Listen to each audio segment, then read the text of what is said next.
I'm in front of this old playhouse, and if you were to examine this playhouse behind me, you would be impressed with its quality because it's well built. It's built all out of wood. It's held up against the summers. It's held up against the winters. It's been a nice playhouse. It is a nice playhouse. There's just one problem with it. You see, the little girl that used to play in it has gotten bigger. She has outgrown it.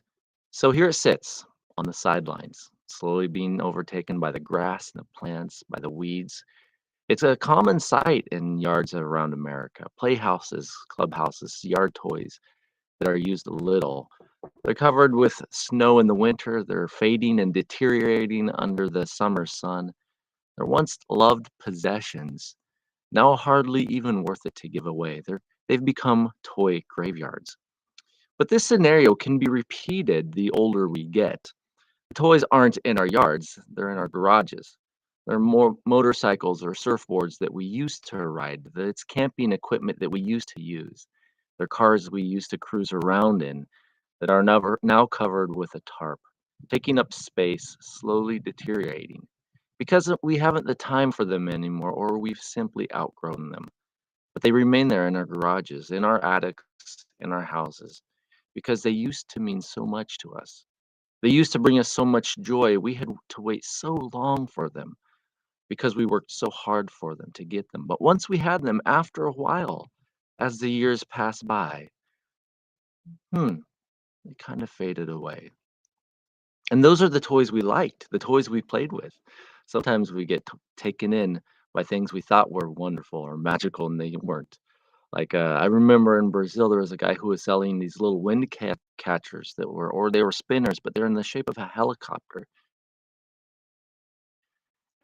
Next to him was kind of behind him was this little Bluetooth speaker that had the sound of a helicopter. So if you were walking by, you would think that these wind catchers were making the sound of the helicopter. And indeed, he sold many to kids.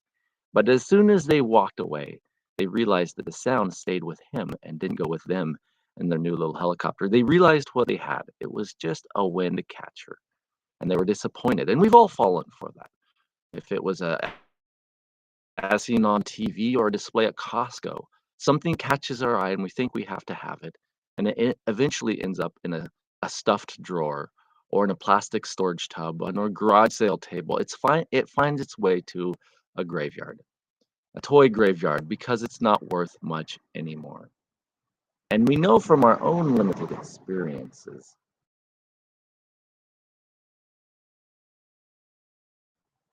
if you had more money, you think of King Solomon, who was exceedingly rich. But the History Channel tells us that his estimated economy would have been $850 billion. That's more than Elon Musk, Jeff Bezos, Bill Gates, Mark Zuckerberg, and Warren Buffett combined. And beyond simply being rich, he had the wisdom given by God, which made him famous and powerful. He had it all. He could do anything his heart desires. And so he did.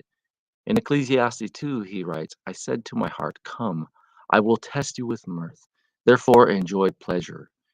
And in verse 3, he says, I searched in my heart how to gratify my flesh with wine. And 4, he says, I made my works great. I built myself houses and planted vineyards. Verse 7, yes, I had greater possessions and herds and flocks, those in Jerusalem before me. Verse 8, I gathered for myself silver and gold and special treasures. Verse 9, so I became great and excelled more than all those who were before me in Jerusalem. Also, my wisdom remained with me. 10, he says, whatever my eyes desired, I did not keep from them. I did not withhold my heart from any pleasure.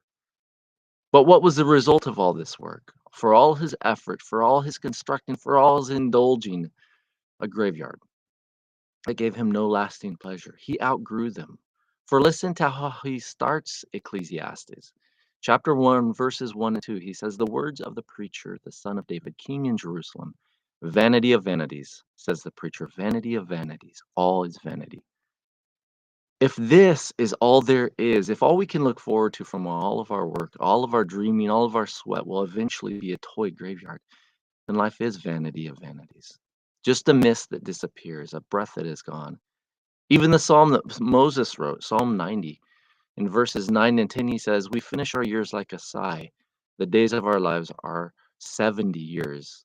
And if by reason of strength they are 80 years, yet their boast is only in labor and sorrow, for it is soon cut off and we fly away." This was Moses, a hero of the faith. This is how he felt. And Solomon before him, the wisest man that ever lived. But thankfully, Paul put this into perspective for us in his first letter to the Corinthian church in 1 Corinthians 15:19, when he says, "If in this life only we have hope in Christ, we are of all men the most pitiable." As Christians, our hope is not based on what we can experience, what we can taste, what we can own, what we have here, where things will eventually end up in the toy graveyard in one or another, but in the life to come. That's why Jesus said on the Sermon on the Mount, "Do not lay up for yourselves treasure on earth where moth and rust destroy and where thieves break in and steal, but lay up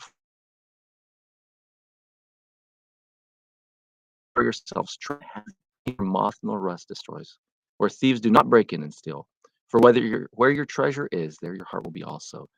So as you go about your day today, remember the toy graveyard. Remember the destiny of what most of what we work so hard for. And remember heaven, where our treasure won't lose its shine, where our hearts will be content, where we won't say vanity of vanities, all is vanity. Have a great day and make wise investments. Ciao.